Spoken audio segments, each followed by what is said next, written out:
What If continues, and this time the question is, what if Tony Stark was saved by Killmonger? This is an odd one to me, partially because it's juggling a lot. And I wouldn't say it's doing so unsuccessfully, but I do feel that this story, I would say more than any other, suffers from the fact that these are only a half hour long. I heard some people say that they felt the very first episode, the Captain Carter one, was rushed.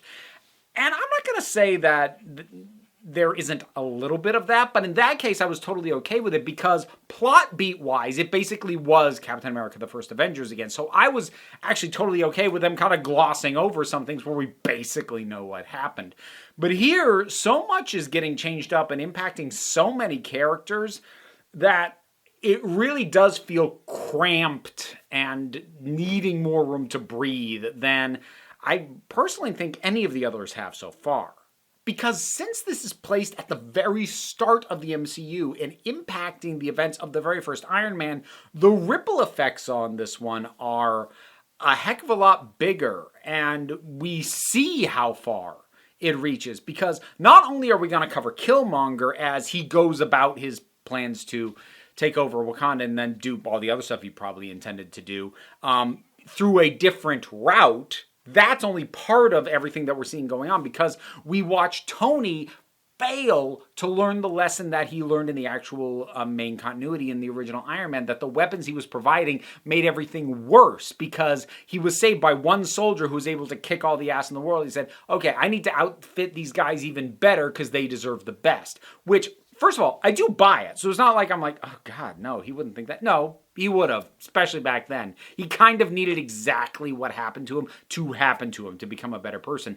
But, he doesn't really. But that means that Iron Man never comes into existence. We have to track Tony through what he does. There's ripple effects on Pepper and Rhodey and General Ross, and we get other little things along the way because obviously we get Claw in on this, and then T'Challa shows up, gets killed, and then we have to bring Wakanda and everything involved in that into it, and having to cover everything and be sure we cover all the bases. So because this is a what if where you can't gloss over bits of it. Captain Carter could gloss over significant parts of the story because it could effectively wave its hand and go, yeah, you know how this bit goes. This couldn't because it was such a significant and clear core change to, well, honestly, primarily to Tony, which is one of the other things that's weird about this.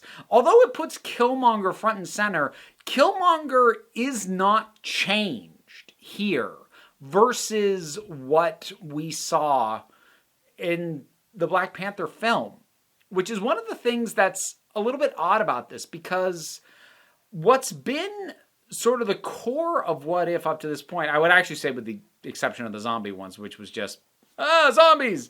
But with most of them, it's been, let's take a character, put them into different circumstances, and see how either those circumstances change them or how they change those circumstances. So with the former being things like Captain Carter and the Doctor Strange one, and the latter being something like the T'Challa Star-Lord one.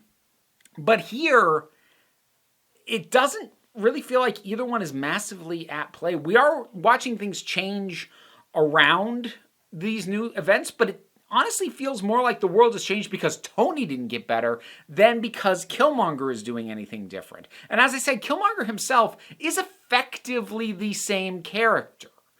Because, it's hard for me not to make the comparison. To compare it to the T'Challa Star-Lord one, in that one, we saw, a lot of what we had seen of T'Challa before, but his circumstances were so vastly different that, we saw a little bit of a change to him, but how he completely changed the situation. Whereas Killmonger is an X factor, but I don't feel like he's actually what's altering the course of history as much as it feels like he should be, since he is nominally the lead on this story.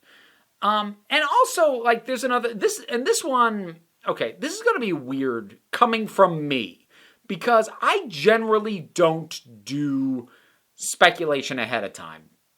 I actually kind of go out of my way to avoid it if I can help it at all, because I know from experience that more often than not, if I start to speculate about what I would like a thing to be, then I'm more likely than not setting myself up to be disappointed by getting something other than what I was hoping for. So I try very hard not to do that, and my brain doesn't usually do it on its own, but sometimes it does, and it kind of did with this one, and in a weird way, because I saw the new episode was up and I just hit play. I didn't look at the title, because the title is, of course, What If Killmonger Saved Tony Stark? I didn't look at the title. I just saw Erik front and center and started the episode up, and what my brain immediately thought of was, ooh, is this going to be a version where Erik was not left behind in Oakland, but after his father's death was then brought to Wakanda? And they could actually tackle something like the differences and the changes in his environment. How much or how little does that change him? And really dig into something like nature versus nurture to compare not only him to T'Challa in this new scenario that you're building, but to compare his tactics and everything else to what we saw in the film. Because obviously a lot of that was training and things like the military, but how much of that was always there and would still be there even if you moved him to other circumstances? My brain sort of concocted this idea as a way to go that I was super excited that they might do, and then of course it starts and that's not what it's doing at all. And that is not a fault of the show. It's not a fault of the episode that the thing my brain went off on its own tangent on and thought of that this didn't do. But I couldn't help but think, I feel like the snap story that my brain came up with in a half second had more interesting things to do than this. And I think coming back to the issue of this being, or feeling rather, too condensed and not having the room to breathe is the fact that this feels like the least resolved story out of these. Now, granted, like there's been a fair number of them that have had kind of open-ended final moments. Actually, most of them have to some degree or other. But this one, it wasn't just that it was open-ended. It felt like it actually hadn't finished yet. I think a lot of that had to do with the fact that Killmonger has T'Challa's father, right there, and hasn't done anything about him yet. And that, I'm like, I feel like that's too big a thread to not tie up within the course of this story. And I might have let it go, except that Erik himself keeps bringing up the idea of revenge for his father. Well, the guy who killed your father is right freaking there, and you're not doing anything. And given that Erik himself did not change that much as a person versus his movie incarnation, I'm having a hard time buying why he doesn't just kill him. I mean, like, yes, I get it. He can't do it in front of certain people. He's got to find circumstances. Like, I get there's logistical hurdles, but like, it didn't even feel like it firmly set up that he was definitely going to kill him. It seemed to be vaguely hinted at, but the closing moments felt more like it was interested in setting up how people were going to resist Killmonger rather than what else he was going to do. And that was such a big part. Like, coming in and cleaning house out of the royal family was such a big part of what he was about. And again, they kind of reiterate that within this story, and then he just doesn't. I don't know. It's weird. The performances are all good. Action scenes go on a little long for my taste. And I know this is weird because I've said that this style of animation actually works better in the action scenes than it does in most of the dialogue scenes. And I stand by that, but I still, by their nature, kind of find most of the action scenes a little dull. I'm just not as engaged by them as I am by the story possibilities. So I think that's where the animation kind of really is just a detriment for me, because the parts of these kinds of stories I'm most interested in are the narrative divergences and not so much the action scenes, but this style of animation works much better for action than for the dialogue. So, yeah, I don't know.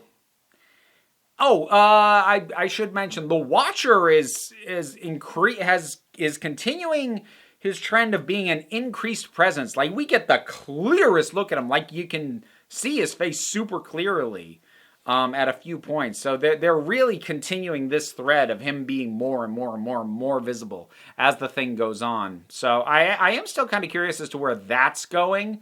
But as far as this story in and of itself, it's not bad.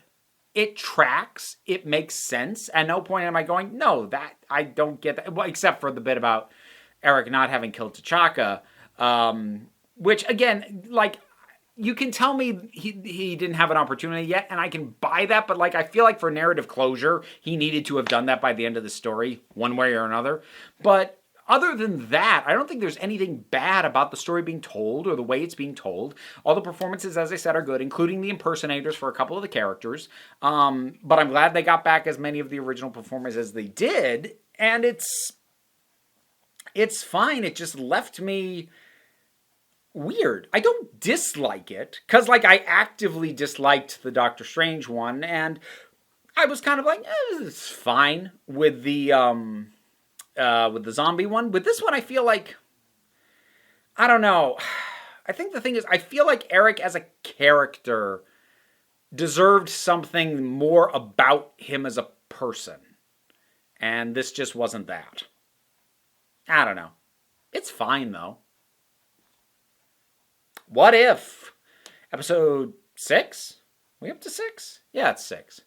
What'd you think about it? Whatever your thoughts are, drop something down in the comments. Let's talk about it. Got a Patreon. That's how I pay my bills. Any amount you're able to give me there helps me out, but no pressure on that. Take a relaxed attitude around here. The like, share, subscribe to help me out as well, but, whatever. Don't worry about it. Just feel free to come on back next time you need a break.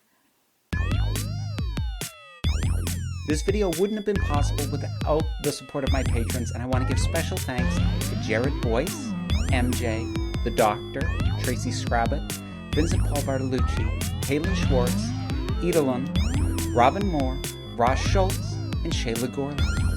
Thanks so much.